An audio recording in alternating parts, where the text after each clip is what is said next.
Nearly 2,000 years ago in the Roman province of Palestine, a Jewish teacher named Jesus of Nazareth vividly taught the kingdom of heaven to eager listeners. However, this prophet of peace brought division, and his words threatened the religious and political order.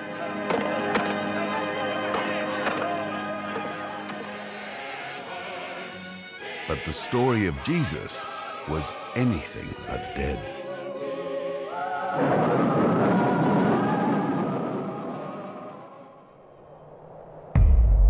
You say I am a The study of life, death, and resurrection of Jesus continues to captivate believers and skeptics. I should bear witness with the truth. Dr. William Lane Craig is a philosopher who finds the evidence for Jesus' resurrection compelling. We have 4 biographies of Jesus of Nazareth, which is remarkable for figures of ancient history.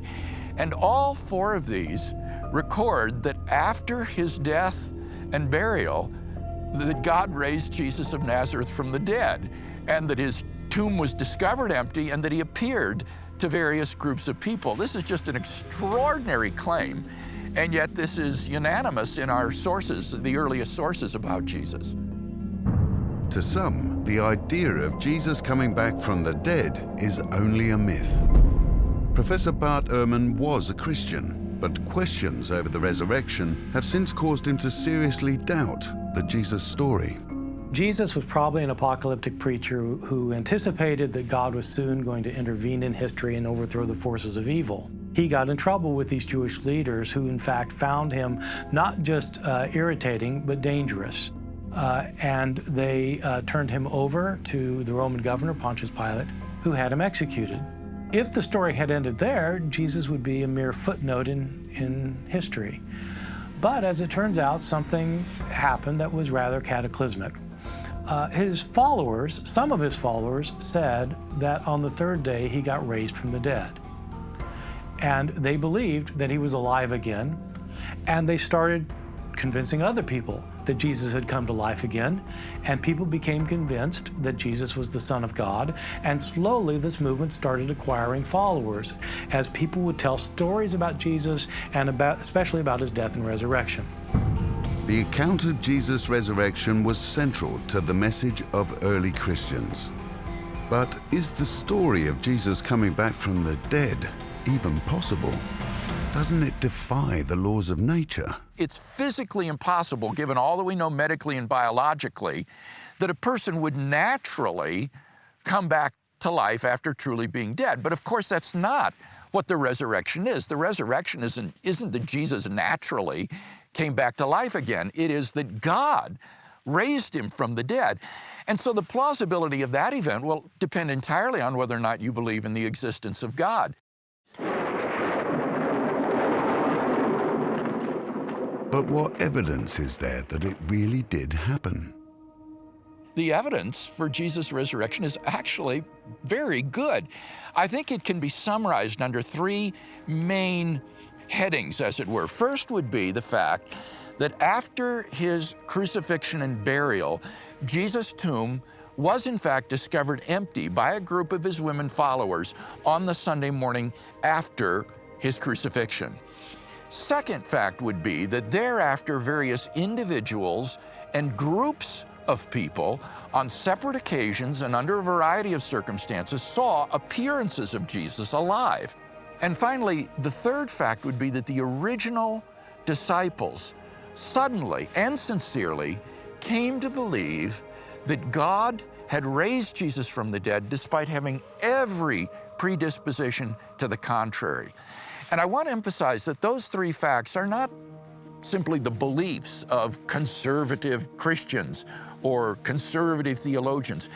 These are the conclusions of the broad mainstream of New Testament historians today with regard to Jesus of Nazareth. Peace be with you. Whenever you have an account of Jesus being raised from the dead, people doubt it. And it's hard to understand why they would doubt it if he was right there in front of them. And so my guess is that a few of the disciples had visions, And they told the others about it, and many of these others came to believe then that Jesus had been raised from the dead. I think when you look within the Gospels, you can actually see signs that they're not easily fooled. For instance, take the resurrection accounts. In the resurrection accounts, people see Jesus and they're wondering whether they've seen a ghost. They're actually not expecting to see Jesus risen from the dead because they know that dead people don't rise. When the disciples are initially told by the women that the tomb is empty, they basically say to the women, it's been a tough few days. You need a little bit of rest. The text says they believed it is an idle tale.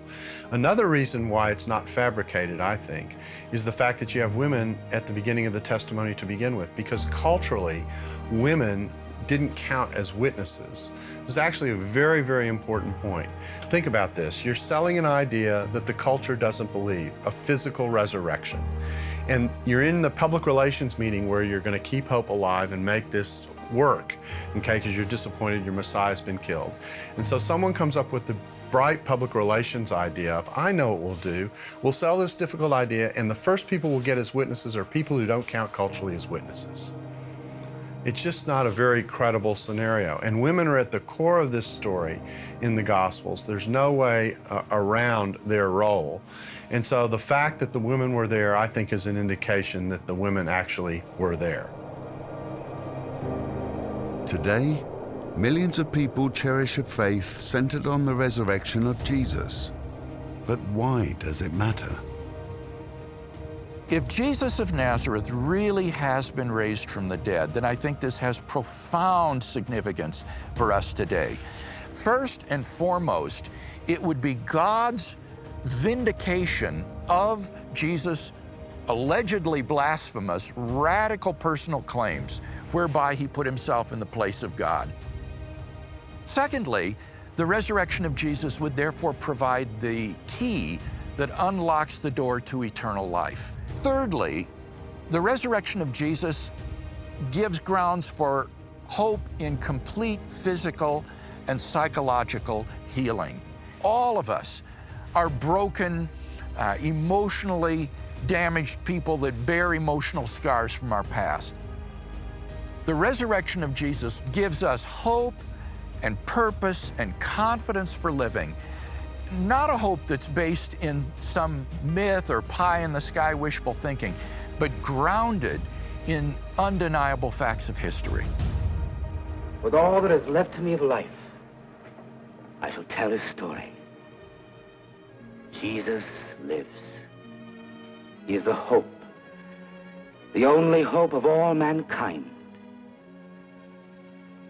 I know, for I beheld his glory. Rise, Christ!